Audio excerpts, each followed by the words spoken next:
لذ بالجلال الواحد الديان تلقى المسرة والقطوف دواني. ونعوذ بالله من شرور أنفسنا ومن سيئات أعمالنا من يهده الله فلا مضل له ومن يضلله فلا هادي له ونشهد أن لا إله إلا الله وحده لا شريك له ونشهد أن سيدنا وسندنا ونبينا وحبيبنا وحبيب ربنا وطبيبنا ومولانا محمدا عبده ورسوله. أما بعد فأعوذ بالله من الشيطان الرجيم.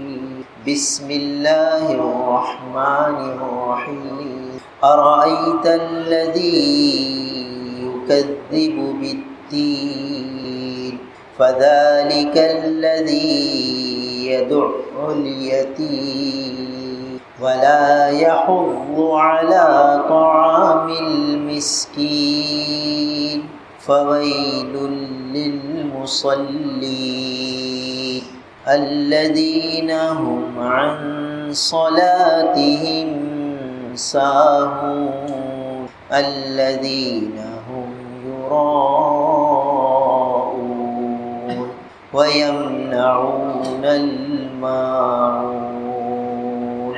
صدق اللہ مولانا العظیم. میرا محترم بزرگ اور عزیز، یہ سورہ ماعون مکی صورت ہے اور اس میں چند اہم مضامین بیان ہیں. یہ بات بتلائی تھی کہ جب آدمی قیامت کا انکار کر دے اور حساب کے دن سے غافل ہو جائے، بدلے کے دن سے غافل ہو جائے، یہ بات اس کے دماغ سے نکل جائے کہ مجھے ایک دن حساب دینا، بدلہ دینا، تو پھر اس کے دل میں سختی آ جاتی ہے، پھر اس کے دل میں مفاد آ جاتا ہے، پھر اس کے دل میں اپنا فائدہ وہ مقدم ہو جاتا ہے اور اس کی پوری کوشش یہ ہوتی ہے کہ میں اس دنیا میں جتنا حاصل کر سکتا ہوں کر لوں، کیونکہ آگے مجھے حساب تو دینا نہیں ہے، کوئی بدلہ تو دینا نہیں ہے، کوئی آگے جانچ تو ہے نہیں، چھان پھٹک تو ہے نہیں، آگے کوئی کامیابی ناکامی تو ہے نہیں، بس جو کچھ ہے یہی ہے.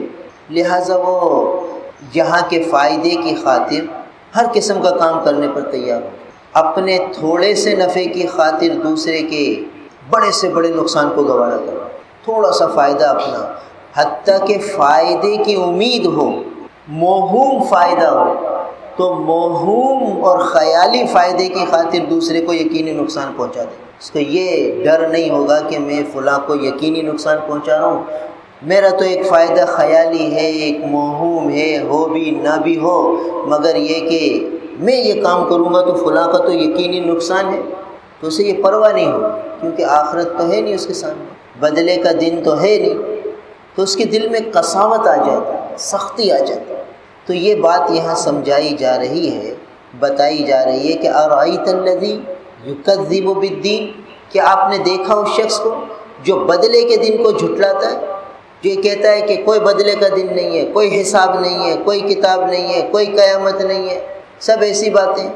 فذلک الذی یدع الیتیم، بس یہی ہے وہ شخص جو یتیموں کو دھکے دیتا ہے، جس کے دل میں ایسی سختی آ جاتی ہے کہ وہ یتیم اگر کوئی ضرورت مند اس کے پاس پہنچ جاتا ہے، اپنی حاجت اس کے سامنے رکھتا ہے، تو اس کو دھکے دے کے نکلوا دیتا ہے کہ نہیں بھائی میں اسے کیوں دوں، میرا کیا فائدہ.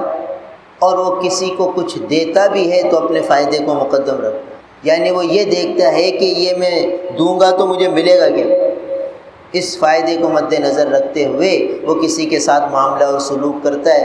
لہٰذا اسے پتہ ہے یتیم کے ساتھ کروں گا تو مجھے یہاں تو کچھ ملنے کا نہیں، آخرت کا اسے یقین نہیں ہے، آخرت کی وہ تکذیب کرتا ہے. فرمایا بظاہر یہ عمل تو کافر کا ہوتا ہے جو یتیموں کو دھکے دیتا ہے، یتیموں کی حق تلفیاں کرتا ہے. مسلمان کو تو یہ زیب ہی نہیں دیتا کہ وہ یتیموں کی حق تلفی کرے، بلکہ اس کے لیے تو شریعت نے لازم کر دیا کہ یتیموں کے حقوق کی پاسداری کرے. تو یہ بات تفصیل سے گزری یتیموں کے حقوق کے بارے میں. پھر اگلی اہم بات جو بتائی جا رہی ہے وہ بھی کافروں کا عمل ہے، وَلَا يَحُضُّ عَلَىٰ طَعَامِ الْمِسْكِينِ، کہ وہ شخص ہے جو مسکینوں کو کھانا کھلانے کی ترغیب نہیں دیتا، خود تو کیا کھلائے، دوسروں کو بھی کھلانے کے لیے نہیں ابھارتا، ان کو بھی ترغیب نہیں دیتا کہ بھئی یتیموں کو کھلاؤ، مسکینوں کو کھلاؤ۔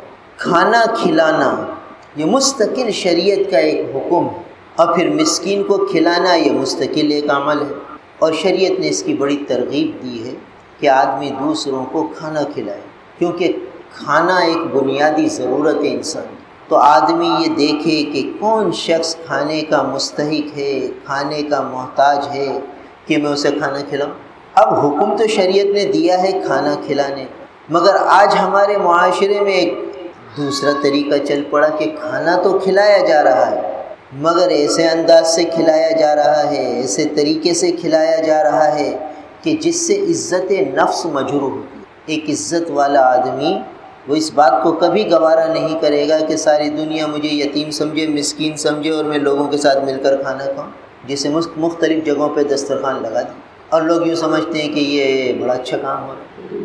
اب وہاں کھانے والے کون سے لوگ ہیں، کون لوگ وہاں کھانا کھا رہے ہیں؟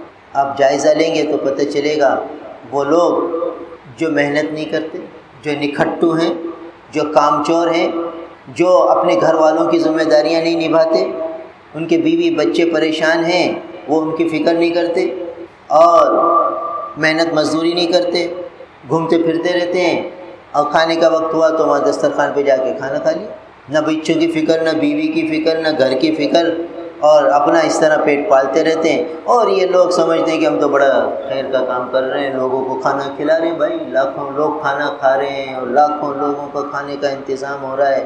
تو آپ وہاں جا کے انٹرویو لیں تو پتہ چلے گا کہ کتنے لوگ ہیں جو یہ سوچتے ہیں کہ یار محنت مزدوری کون کرے، تو تھوڑا سا بخار آتا ہے تو کہتے ہیں بھائی میں تو اہل نہیں ہوں، محنت مزدوری نہیں کر سکتا، کما نہیں سکتا، بس اب کیا کروں۔ وہاں جا کے شروع میں اس کی عزت پر حرف آتا ہے، تھوڑا سا اسے جھجک ہوتی ہے، اور پھر کچھ دنوں بعد وہ جھجک جو فطری تھی وہ ختم ہو گئی، اب وہ جو ہے بے تکلف وہاں جا کے کھانا شروع کر دیتا ہے، اور عادی بن جاتا ہے کھانے کا، اسے پتہ ہے کہ یہاں کھانا مل جاتا ہے۔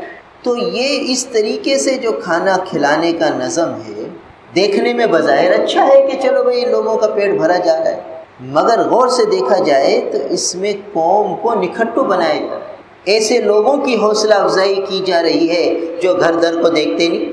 کتنے خواتین ہیں جو گھروں میں آ کے اپنی داستانیں سناتی ہیں کہ بھئی شوہر کما کے نہیں لاتا، وہ کیا کرتا ہے، وہ باہر رہتا ہے، باہر کھا پی کے آ جاتا ہے، باہر کہاں کھاتا ہے، دسترخوان لگے وہاں کھاتا ہے، 2 وقت کی اسے مزیدار روٹی مل جاتی ہے وہ کھا لیتا ہے، اسے یہ پرواہ نہیں ہے کہ بیوی کو بھی لا کے دینا ہے، بچوں کو بھی لا کے دینا ہے، اور گھر کی ذمہ داریاں بھی نبھانی ہیں۔ اسے 2 وقت کی روٹی مل گئی، کہیں فٹ پاتھ پہ سو گیا، دل ہوا گھر پہ چکر لگا لیا، ورنہ بس اپنے گھومنے پھرنے میں پورا۔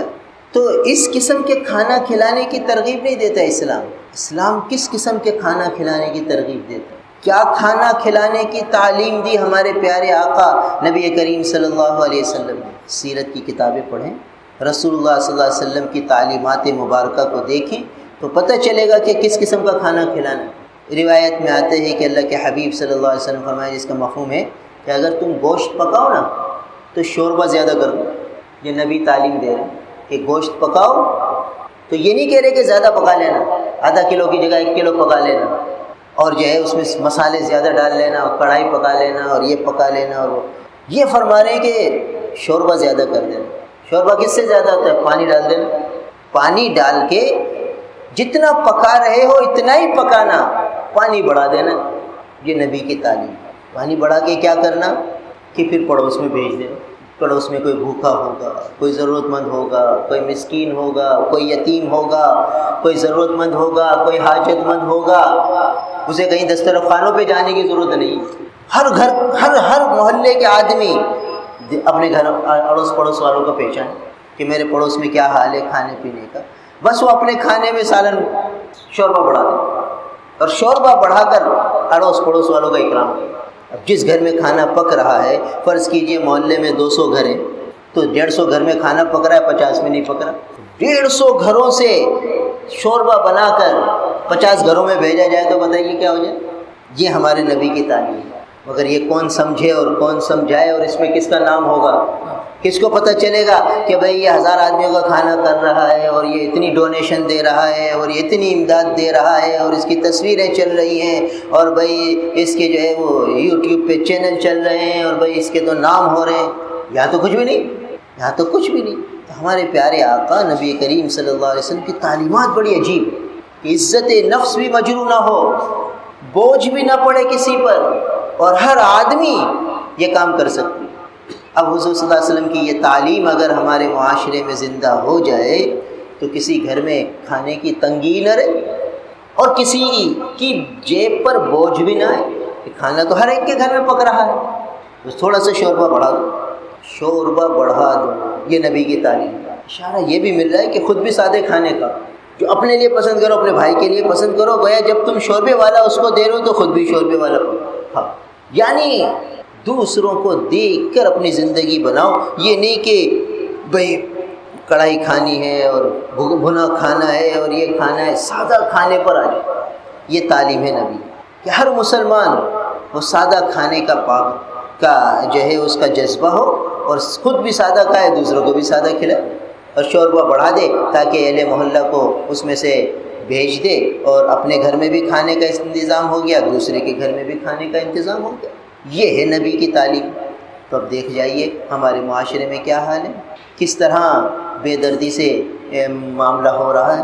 یہاں تک نبی نے تعلیم دی، یہاں تک کہ نیا پھل آئے تو اس کے چھلکے اپنے گھر کے دروازے کے سامنے نہ پھینک. مبادا ایسے غریب اور مسکین لوگ نکلیں جو نیا پھل خریدنے کی استعداد نہیں رکھتے. جب نیا پھل آتا ہے مہنگا ہوتا ہے اور ہر ایک کی قوت خرید میں ہوتا نہیں. اب جب اس کے چھلکے سامنے رہیں گے تو اہل محلہ میں سے سب تو مالدار ہوں گے نہیں.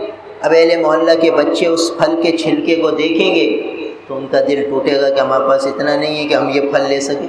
تو یہ تک تعلیم فرمائی کہ اگر وسعت ہے تو پھر ان کو بھی دو نیا پھل.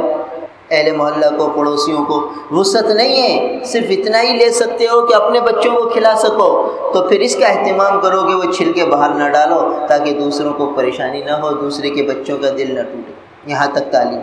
اور نئے پھل آنے پر رسول اللہ صلی اللہ علیہ وسلم نے تعلیم دی کہ جب نیا پھل سامنے آئے تو رسول اللہ صلی اللہ علیہ وسلم کی تعلیم مبارک یہ ہے کہ دعا پڑھتے، اللہم بارک لنا فی ثمرنا وبارک لنا فی مدنا وبارک لنا فی ساعنا وبارک لنا فی مدینتی.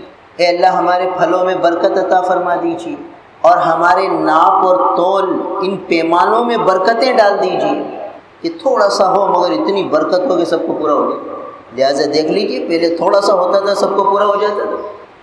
آدھا پاؤ 1 پاؤ بکرے کا گوشت آتا تھا اور گھر کے سب 10 افراد کھا لیتے. اب آدھا کلو بھی نظر نہیں آتا. 4 آدمی ہیں 5 آدمی ہیں، پورا نہیں پڑتا کہ بھئی یہ کہاں جاتا ہے.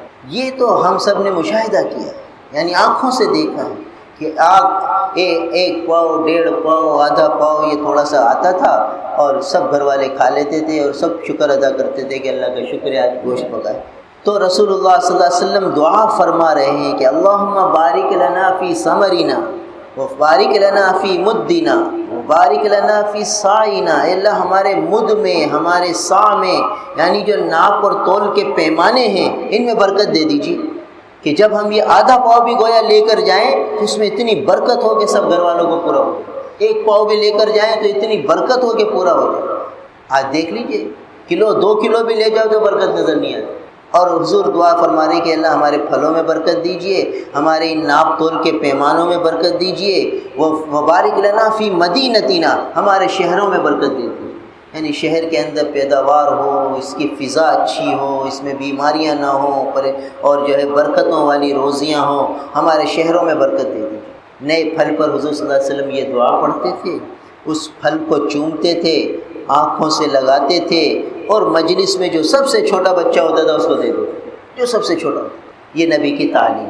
تو آج اللہ کا فضل ہے، نئے نئے پھل آنے لگے ہیں، گرمی کا زمانہ شروع ہوتا ہے، کتنے پھل اللہ تعالیٰ دیتے ہیں. تو ان پھلوں پر یہ مسنون عمل زندہ ہو ہماری زندگی میں. ہمارے گھر کا بچہ یہ عمل کرے، دعا بھی پڑھے، اسے چومے بھی، آنکھوں سے بھی لگائے اور پھر چھوٹے بچے کو دے دے. خود چھوٹا ہے خود رکھ لے. تو نبی کی یہ تعلیمات، یہ ادائیں جب ہمارے گھروں میں زندہ ہوں گی تو پھر ہمارے گھروں میں برکتیں، رحمتیں نازل ہوں گی۔ اور جب ہم ان نبی کی اداؤں کو زندہ نہیں کریں گے، یہ جو اللہ کی رحمت کو کھینچنے والی ادائیں ہیں، جب ان کو اپنے گھروں میں زندہ نہیں کریں گے تو رحمت برکت آئے گی کیسے؟ بھائی جب ہم مین لائن سے اپنا کنڈا اور لائن نہیں جوڑیں گے تو روشنی آئے گی کیسے؟ پائپ لائن سے اپنی لائن جوڑیں گے نہیں تو پانی آئے گا کیسے؟ تو رسول اللہ صلی اللہ علیہ وسلم کی ان رحمت بھرے اعمال سے اپنا تعلق جوڑیں گے تو رحمتیں آئیں گی۔ نبی کی ان پاکیزہ اور مبارک سنتوں کو عمل کریں گے تو پھر رحمتیں آئیں گی۔ تو رسول اللہ صلی اللہ علیہ وسلم کی تعلیم یہ ہے کہ خوب کھانا کھلاؤ، مگر ایسے انداز سے کھلاؤ کہ لوگوں کی عزت مجروح نہ ہو۔ لہٰذا پھر ہم دیکھتے ہیں حیات الصحابہ پڑھیے کہ صحابہ کے لنگر چلتے تھے، یعنی ان کے گھروں پر دسترخوان لگے رہتے تھے اور لوگ آتے تھے اور کھانا کھا کے چلے جاتے تھے، اور غریب بھی آتا تھا، امیر بھی آتا تھا، مالدار بھی آتا تھا، مسافر بھی آتا تھا، یعنی کوئی تخصیص ہی نہیں تھی۔ نہ کسی کو کوئی عار محسوس ہوتی تھی، نہ کوئی شرم محسوس ہوتی تھی، نہ جھجک محسوس ہوتی تھی۔ کہتے بھائی عبداللہ ابن عمر کا دسترخوان لگا ہوا ہے، چلو وہاں چلتے۔ ارے بھائی حضرت حسن ابن علی رضی اللہ عنہ کا دسترخوان ہے، وہاں چلتے۔ ارے حضرت امیر معاویہ رضی اللہ عنہ کا دسترخوان ہے، وہاں چلتے، اور لوگ جو ہے وہاں دسترخوانوں پہ کھاتے۔ اتنا کھلانے کا رواج تھا کہ کوئی کھانے میں عار بھی محسوس نہیں ہوتی تھی، مالدار بھی کھا لیتا تھا، یعنی جو کھلانے والا ہوتا تھا وہ بھی کھا لیتا تھا کہ بھئی حضرت حسن کا لنگر ہے، چلو یہاں کھا لیں۔ ان کے یہاں کھا لیتے تھے، اور خود ان کے اپنے لنگر بھی چلتے تھے۔ یعنی مالدار، وہ دسترخوان ایسے ہوتے تھے کہ وہاں مالدار کو بیٹھتے ہوئے جھجک محسوس نہیں ہوتی تھی، تو غریب کو کیا جھجک محسوس ہوتی؟ ایسے یعنی ایسے خلوص سے بھرے ہوئے وہ دسترخوان تھے کہ وہاں امیر کو بھی بیٹھنے میں جھجک محسوس نہیں ہوتی۔ اور آج کے دسترخوان پر کوئی دیکھ لیجئے کون بیٹھے گا؟ عزت والا فقیر بھی نہیں بیٹھے، اس کی بھی عزت نفس مجروح ہوگی، وہ کہے گا کہ میں یہاں کیسے بیٹھوں۔ اور وہ ایسے مبارک دسترخوان ہوتے تھے کہ مالدار بھی بیٹھتے ہوئے جھجک محسوس نہیں کرتا تھا اور امیر بھی بلکہ ہر ایک سعادت سمجھتا تھا کہ فلاں بزرگ کا دسترخوان ہے، میں اس سے کھانا کھا۔ حضرت پیران پیر شیخ عبد القادر جیلانی رحمہ اللہ کی خانقاہ میں ہزاروں لوگ کھانا کھاتے، خوب لوگ کھاتے تھے۔ اور عجیب بات، آج یہ کھانا کھلانے کے لیے چندوں کی درخواستیں ہوتی ہیں کہ ہمارے دسترخوان ہے، چندے دو۔ اور یہ حضرت پیران پیر رحمہ اللہ کا لنگر چلتا تھا، ان صحابہ کے لنگر چلتے تھے، کوئی اعلان نہیں ہوتا تھا کہ ہمیں چندے دو، ان کے اپنے جیب سے چلتے۔ حضرت پیران پیر رحمہ اللہ کا لنگر ان کے اپنے جیب سے چلتا تھا، چندے نہیں لیتے تھے، نہ چندوں کی اعلان کرتے تھے کہ بھئی چندے لوگ دو اور ہم یہ دسترخوان چلا رہے ہیں اور اتنے لوگوں کو کھلا رہے ہیں اور ہمارے دسترخوان سے اتنے لوگ کھا رہے ہیں، لاؤ بھئی چندہ لاؤ۔ آج بھی رائے گنج چلے جاؤ تو رائے گنج میں جو ہے نا 3-5 ہزار آدمی روز دوپہر کو کھاتے ہیں، روز رات کو کھاتے ہیں، کوئی چندہ نہیں، کوئی کسی سے چندہ نہیں مانگا جاتا، چندے کی تحریک نہیں چلائی جاتی، اور اللہ کے خزانے سے آ رہا ہے، اللہ کے خزانے سے جا رہا ہے۔ حضرت مولانا الیاس صاحب رحمۃ اللہ علیہ نظام الدین دہلی مرکز میں ہزاروں آدمیوں کا کھانا 2 وقت پکتا تھا۔ اب مولانا الیاس صاحب رحمۃ اللہ علیہ کبھی کسی سے چندہ نہیں مانگتے، نہ کوئی جماعت بنائی ہوئی تھی کہ بھئی یہ لوگوں سے جا کے گشتیں ملاقاتیں کرے گی اور ان کو سامنے کہے گی کہ بھئی میں دہلی مرکز کے لیے چندہ دو اور بھئی دہلی مرکز کے لنگر کے لیے پیسے چاہیے۔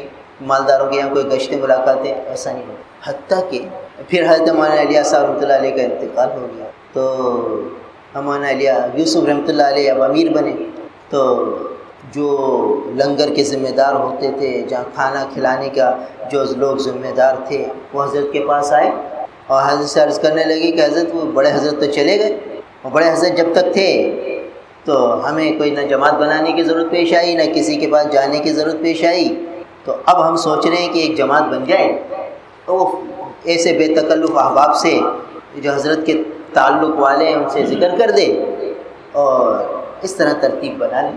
تو حضرت جی مولانا یوسف رحمۃ اللہ علیہ نے پوچھا کہ ابا جی بھی ایسے کرتے تھے؟ کہا ابا جی تو کبھی ایسے نہیں کرتے۔ تو کہا پھر پریشان کیوں ہوتے؟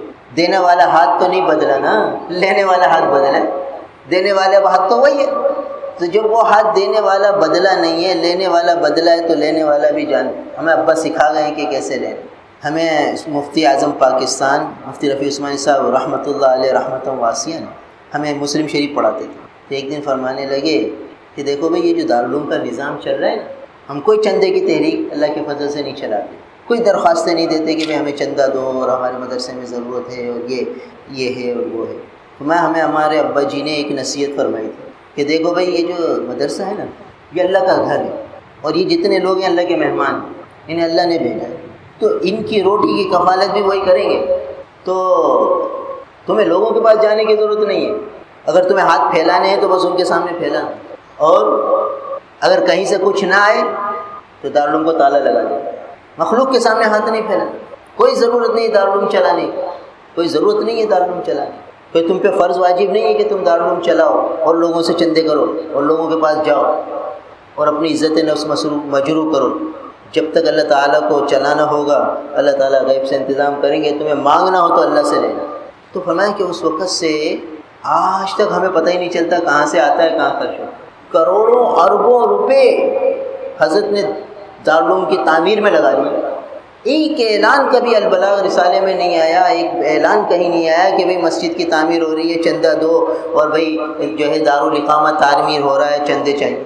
اللہ کا نظام کا بھئی آج تک اللہ کا فضل ہے، ہمیں کبھی یہ محسوس نہیں ہوا کہ مال آ کہاں سے رہا ہے، جا کہاں سے رہا ہے، جا کہاں رہا ہے۔ اللہ کا نظام ہے، لاکھوں روپے ماہانہ خرچ ہو رہے ہیں اور اللہ کے خزانے سے آ رہے ہیں اور اللہ کے بندوں پہ لگ رہے ہیں۔ ہمیں اللہ کا شکر مانگنے کی ضرورت ہے۔ اور اسی طرح ساری زندگی گزار کے دنیا سے چلے گئے، تو اور یہ دارالعلوم کی بہت بڑی مسجد اور جو ہے بہت بڑے دارالاقامہ بنا کے چلے گئے، تو کسی سے ایک پیسہ مانگا نہیں، اللہ کے خزانے سے لیا۔ تو جب آدمی اللہ کے خزانے سے لینا سیکھ جاتا ہے اور اللہ کے بندوں پہ خرچ کرنا سیکھ جاتا ہے، تو پھر اسے چندوں کی درخواستیں کرنے کی ضرورت پیش نہیں ہے، پھر خود اللہ کا نظام چلتا ہے۔ تو حضرات صحابہ کرام رضوان اللہ تعالی علیہم اجمعین کے یہاں بھی مساکین اور مستقل کھانے کے لنگر چلتے تھے، اور ان کے یہاں کھانا کھلانے میں کوئی تکلف نہیں ہوتا تھا، سادگی کی انتہا کو پہنچے ہوئے تھے۔ ایک شخص اپنے گھر اپنے دوست کو لائے کہ چلو بھائی میرے گھر چلو کھانا ساتھ کھا لیتے۔ گھر پہنچ کر بیوی کو کہا ایک مہمان کو لایا ہوں۔ بیوی نے کہا کہ ارے مہمان کو لے آئے، ٹھیک ہے، آج ہمارے پاس کھانے کو تو ہے نہیں، صرف روٹی ہے، پھر روٹی رکھ دو۔ کہا پھر مہمان ہے تو کہا کہ وہ مشکیزہ جس میں ہم گھی رکھتے ہیں، دیسی گھی بنا کے، مشکیزے میں سے گھی تو ختم ہو چکا ہے، البتہ یہ ہے کہ ہم مشکیزہ الٹ لیتے ہیں، الٹا کر لیتے ہیں، چمڑے کا ہوتا تھا مشکیزہ، تو بس اس پہ جو ہے وہ روٹی لگا کے کھا لینا دونوں دوست مل کر۔ تو شوہر نے کہا یہ تو بہت اچھی بات ہے، لاؤ وہ مشکیزہ ہے، لاؤ۔ وہ مشکیزہ لے کر دوست کے سامنے رکھا، اس کو الٹا کیا، کہا بھائی آج یہی سالن ہے۔ کہا ٹھیک ہے، کوئی حرج نہیں۔ یہ کھا لیا، کھانے والے کو بھی کوئی اعتراض نہیں، کھلانے والے کو بھی کوئی اعتراض نہیں۔ اس طرح کی سادہ زندگی تھی۔ ہوٹل نہیں ہوتے تھے کہ بھائی باہر جا کے ہوٹل سے لے آؤ، آج یہ کھانا پسند نہیں ہے، آج وہ پسند نہیں ہے، آج وہاں سے لے آؤ، آج وہاں سے لے آؤ۔ یہ جو ہوٹل ہیں اور یہ جو کھانے پینے کی جگہ ہیں، ساری چیزیں کیا ہیں؟ یہ آدمی کو نفسانیت پر ابھارنے والی ہے کہ بھائی آدمی اپنے خواہش نفس کا تابع ہو کے رہے گا کہ آج یہ خواہش ہے یہ پوری کر لو، آج یہ خواہش ہے آج یہ پوری کر لو۔ جب آدمی ان خواہشات کے پورا کرنے میں لگتا ہے تو پھر اس کا دل آخرت سے ہٹتا ہے اور دنیا کی طرف مائل ہو۔ اور رسول اللہ صلی اللہ علیہ وسلم نے یہ ترغیب دی کہ اپنا رخ آخرت کی طرف کرو، اور حازم اللذات، لذتوں کو توڑنے والی چیز یعنی موت کو یاد رکھو۔ موت سامنے ہوگی تو پھر ان لذتوں کی طرف میلان نہیں، ہر وقت آدمی ان لذتوں کے حصول میں منہمک رہے کہ آج یہ لذت حاصل کروں، آج یہ لذت حاصل کروں، بلکہ دنیا میں ہر وقت اس کوشش میں رہے کہ میں آخرت کی تیاری کروں، یہاں تک کہ جب وہ آخرت میں پہنچے گا تو پھر اسے کہا جائے گا وَلَكُمْ فِيهَا مَا تَشْتَهِي أَنفُسُكُمْ وَلَكُمْ فِيهَا مَا تَدَّعُونَ نُزُلًا مِّن غَفُورٍ رَحِيمٍ، کہ آج تمہاری خواہشیں پوری ہوں۔ دنیا میں تم نے خواہشوں کو بریک دیا تھا، دنیا میں تم نے ہر خواہش پوری نہیں کی تھی اور ہر وقت یہ سوچتے تھے کہ یار کیا فائدہ، یہاں ساری لذتیں پوری کر لیں گے تو آخرت میں کیا کریں گے۔ حضرت عمر رضی اللہ تعالیٰ عنہ کے سامنے کسی نے بہت مزیدار کھانا پیش کیا تو اسے دیکھ کر آنکھوں میں آنسو آ گئے، انہوں نے کہ میں نہیں کھا سکتا۔ کہ حضرت یہ بڑا مزے کا ہے، انہوں نے کھا نہیں سکتے۔ کیوں؟ کہ ایسا نہ ہو کہ پھر قیامت میں کہا جائے اذھبتم طیباتکم فی حیاتکم الدنیا واستمتعتم بها، ارے بھائی تم دنیا میں مزے کر چکے اور بھائی وہیں تم نے سارے مزے لے لیے، آج تمہارے لیے یہاں کچھ نہیں ہے۔ اگر یہ کہا دیا تو پھر میں کیا کروں گا؟ لہٰذا میرے سے یہ اترے گا نہیں حلق میں. یعنی آخرت کی یہ باتیں اتنی ذہن نشیں تھیں کہ دنیا کی لذتوں کی طرف دھیان ہی نہیں جاتا تھا، اور ان کے ذہن میں یہ ہوتا تھا کہ وَلَكُمْ فِيهَا مَا تَشْتَهِي أَنفُسُكُمْ کہ خواہشات تو وہاں پوری کریں گے. دل کے سارے ارمان اور آرزویں پورے کرنے کی جگہ تو آخرت ہے. یہ دنیا ساری خواہشات پوری کرنے کی جگہ تھوڑی ہے. یہاں تو ہم پابند ہیں. یاد رکھ تو بند ہے مہمان نہیں، عیش و عشرت کے لیے دنیا نہیں. یاد رکھ تو بند ہے مہمان ہے، کہ یہاں جو تو آیا ہے بندہ بن کر آیا، مہمان بن کر نہیں آیا. مہمانی تو آخرت میں ہوگی. نزلا من غفور الرحیم، غفور رحیم کی طرف سے مہمانی ہوگی. یہاں تو ہم بندے بن کر آئے کہ پابند ہیں، کہ ہر چیز میں پابند، کہ شریعت اس کی اجازت دیتی ہے نہیں دیتی، اس کی طرف میلان تو نہیں رکھنا، اس کی طرف منہمک تو نہیں ہونا، اس میں دل تو نہیں لگانا، کہ ایسے چٹخاروں کی عادت ہو جائے کہ سادہ چیز پکے تو دل ہی نہ لگے. انہیں بھی یہ نہیں کھانا، بازار سے منگائیں گے. رسول اللہ صلی اللہ علیہ وسلم فرماتے ہیں کہ بہترین سالن سرکہ ہے، بہترین سالن نمک ہے. نمک کو بہترین سالن فرما دیا کہ نمک سے روٹی کھا لو، سرکے سے روٹی کھا لو. یہ نبی کی تعلیمات ہیں. تو یہ فرمایا گئے، اس آیت میں بتایا جا رہا ہے کہ وَلَا يَحُضُّ عَلَىٰ طَعَامِ الْمِسْكِينِ کہ یہ مسکین کو کھانا کھلانے کی ترغیب بھی نہیں دیتا. یہ شخص یتیموں کو دھکے دیتا ہے، قیامت کا انکار کرتا ہے، مسکینوں کو کھانا کھلانے کی ترغیب بھی نہیں دیتا. تو معلوم ہوا کہ مساکین کو کھانا کھلانا یہ مستقل اسلام کی ایک تعلیم ہے، اور یہ چیز آخرت کی یاد دہانی کے لیے ہے کہ اصل چٹخارے آخرت میں ملیں گے ہم اللہ تعالیٰ سے. یہاں تو ہم مسکینوں کو دیکھیں، فقراء کو دیکھیں، ضرورت مند کو دیکھیں اور ان کی حاجتیں پوری کرنے میں اپنی زندگی لگیں کہ فلاں کے گھر میں کیا چیز کی کمی ہے، فلاں کو کیا ضرورت ہے. یہ چیزیں ان کو مہیا کی جائیں، اور ایسے طریقے سے مہیا کی جائیں کہ ان کو پتہ بھی نہ چلے. حضرت حسین رضی، امام حسین رضی اللہ تعالیٰ کے بیٹے امام زین العابدین رحمہ اللہ رحمۃ واسعہ، ان کا نام علی تھا، علی بن حسین ابن علی رضی اللہ تعالیٰ. اسی طریقے سے مساکین کی خدمت کرتے تھے کہ خود مسکینوں کو پتہ نہیں چلتا تھا کہ کون دے کے جا رہے. جب ان کا انتقال ہوا تو پتہ چلا کہ 200 گھرانے ایسے تھے کہ جن کے گھروں میں یہ پابندی سے ماہانہ راشن پہنچاتے تھے، اور خود جا کر پہنچاتے کہ رات کی تنہائی میں، ادھر پہلی تاریخ ہوئی، ادھر رات کی تنہائی میں وہ راشن ان کے گھر ڈال کے آ گئے. صبح ان لوگوں کے گھر میں راشن ہوتا تھا، وہ کہتے پتہ نہیں کون رکھ گیا، اور اپنے کسی خادم کو بھی نہیں کہتے تھے کہ چلو بھائی ساتھ چلو، کہ چلو بھائی وہ ساری دنیا میں اعلان کرے، ڈھنڈورا پیٹے کہ حضرت رات کو جاتے ہیں اور حضرت فلاں کے گھر رکھ کے آتے ہیں اور فلاں کے گھر رکھتے آتے ہیں. خادم کی بھی ضرورت نہیں. اور بھائی لوگوں سے 200 گھرانے میں راشن دینا ہے تو 200 کٹے بنواتے ہوں گے، ایسا بھی نہیں کرتے تھے. چپکے سے کبھی 1 کٹا کبھی 2 کٹے منگوا لیے، اور رات کی تنہائی میں گھر والے بھی سو گئے، سب خادم بھی سو گئے. رات کو اٹھتے ہیں، 1 کٹا اٹھاتے ہیں، فلاں کے گھر پہنچا دیتے ہیں، 1 کٹا فلاں کے گھر پہنچا دیتے ہیں. اور فلاں وہ لوگ جب اٹھتے ہیں تو پتہ چلتا ہے ارے یہ کون رکھ گیا. اور پھر جب ان کا انتقال ہو گیا تو وہ گھر والے انتظار کر رہے ہیں. مہینہ گزرا، کوئی بھی کچھ نہ آیا. دوسرا مہینہ آیا، کچھ نہ آیا. تو پتہ چلا کہ حضرت وہ تو امام زین العابدین رحمہ اللہ تھے جو خود پہنچائے جاتے. تو یہ طریقہ تھا ان حضرات کا، طعام مسکین، مساکین کو کھانا کھلانے کا یہ رنگ تھا. یہ نہیں کہ بھئی کٹے بندوائے جا رہے ہیں اور کٹے تقسیم ہو رہے ہیں اور بھئی ساری دنیا میں اعلان ہو رہے ہیں کہ 500 آدمیوں کو کے گھرانوں کا راشن پہنچایا جا رہا ہے اور اتنے گھرانوں کو راشن پہنچایا جا رہا ہے اور یہ تعاون کرو اور وہ تعاون کرو. یہ چیزیں وہاں تھیں نہیں. وہاں تو بس مقصود رضا الہی. تو یہ حضرات مساکین کی خدمت کرنے کے طریقے بتا گئے. اور کہیں اعلان نہیں ملتا کہ حضرت امام زین العابدین نے اعلان کیا ہو کہ بھئی مجھے پیسے دو تو میں مسکینوں کی خدمت کرتا ہوں. اپنی جیب سے جتنا ہو سکا خود جا کے خدمت کی.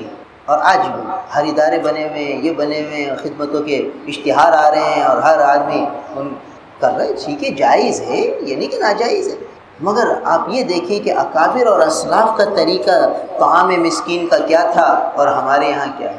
تو بہرحال جب آدمی آخرت سے غافل ہوتا ہے تو پھر خیر کے کاموں سے پھر محروم ہوتا چلا جاتا ہے. تو فرمایا کہ کیا آپ نے دیکھا اس شخص کو جو بدلے کے دن کو جھٹلاتا ہے، یتیم کو دھکے دیتا ہے، مسکین کو کھانا کھلانے پر نہیں ابھارتا.